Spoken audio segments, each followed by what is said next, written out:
na si Maharlika at ano ang kanyang balita?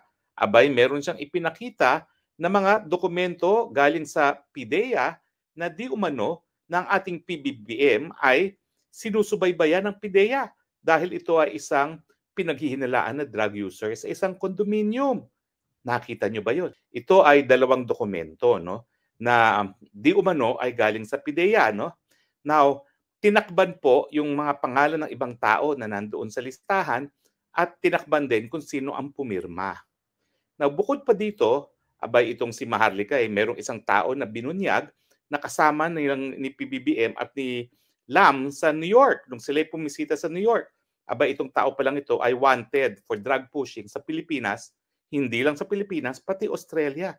Ang tanong, ano kaya ang ginagawa nitong pinaghihinilaan na drug pusher sa New York na kasama ng ating presidente at ni Lam? Tayo pa bang mga Pilipino nagbayad ng kanyang pamasahe at hotel papunta doon sa New York? Pero himay-himayin muna natin.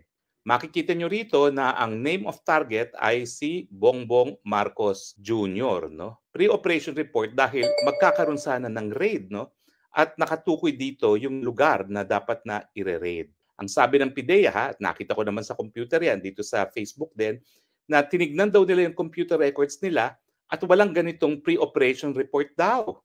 At ang sabi nila dahil dito, peki daw ito. Totoo po na kapag electronic document, meron tayong electronic evidence rule na para ma-authenticate yan, dapat kukuha tayo ng authentication doon sa server o yung pinanggalingan ng dokumento.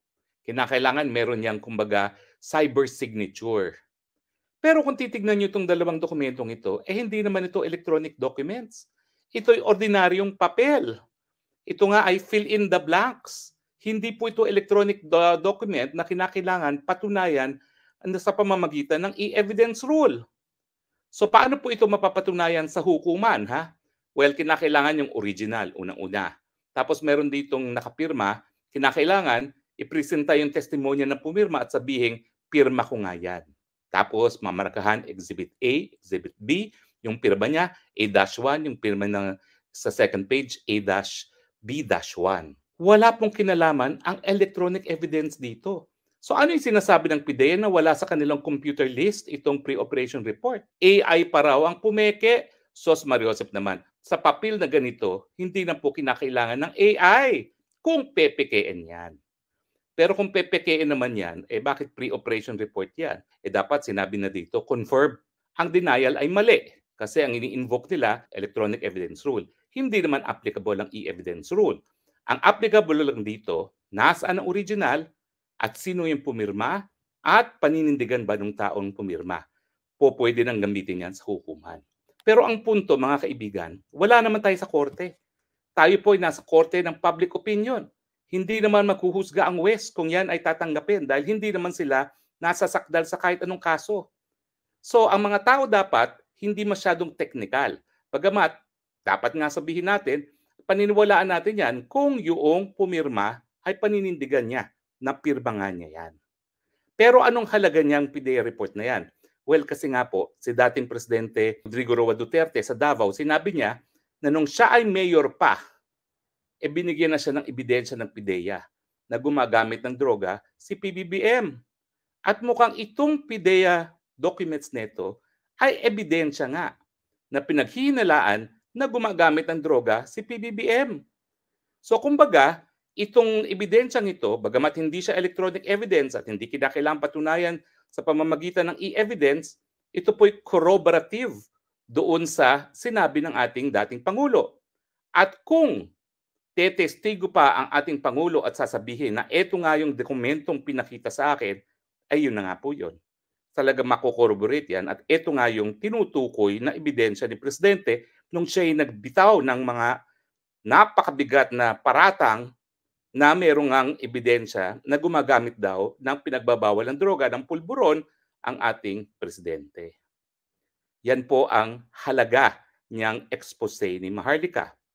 Now, sino naman itong taong ito na kasama sa New York? Ang pangalan niya Mark Anthony Sayarot E. Ravelo. Ito pala ay nahulihan ng 149 million worth of shabu sa Ayala, Alabang. Ayun, sinama ni Maharlika yung kanyang pinanggalingan ng balita. At hindi lang po yan. Meron pa palang kaso itong taong ito sa Australia dahil siya ay nadawit doon sa mga Australian dog holes, yung mga nagpapasok ng droga sa Australia.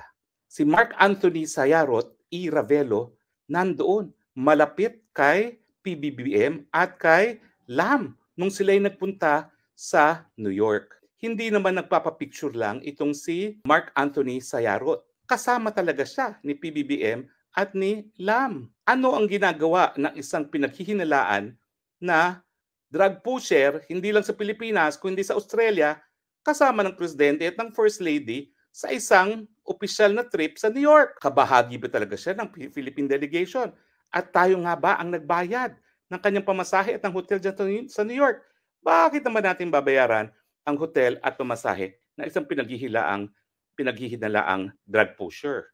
At syempre, may mga balita naman inattach si Maharlika dyan, dapat tignan natin kung ano na nangyari sa mga kasong yan.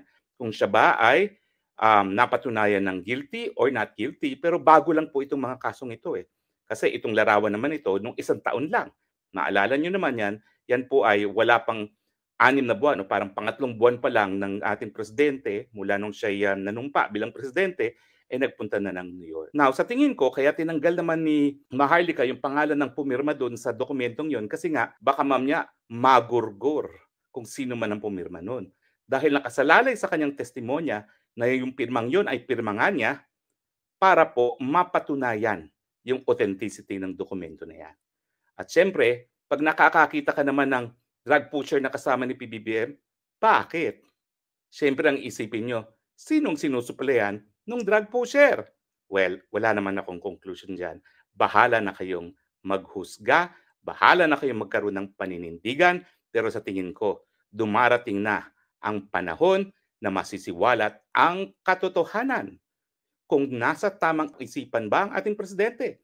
At importante po yan ha, sa usapin ng West Philippine Sea, abay mukhang magkakagera na tayo, mukhang ipapasok na tayo sa gera ng ating presidente. Ang tanong, siya ba ay nasa sapat at tamang pag-iisip? Hindi ko po alam. Pero tayong lahat, mga mamamayan ng Pilipinas, ayon po sa 1987 Constitution, meron tayong karapatan na makakalap ng impormasyon sa mga bagay-bagay na nakakaapekto sa ating pang-araw-araw na buhay. Freedom of information. At siyempre, yung estado ng pag-iisip ng isang presidente, lalong-lalo na sa panahon na mukhang kinakaladkad tayo sa gera,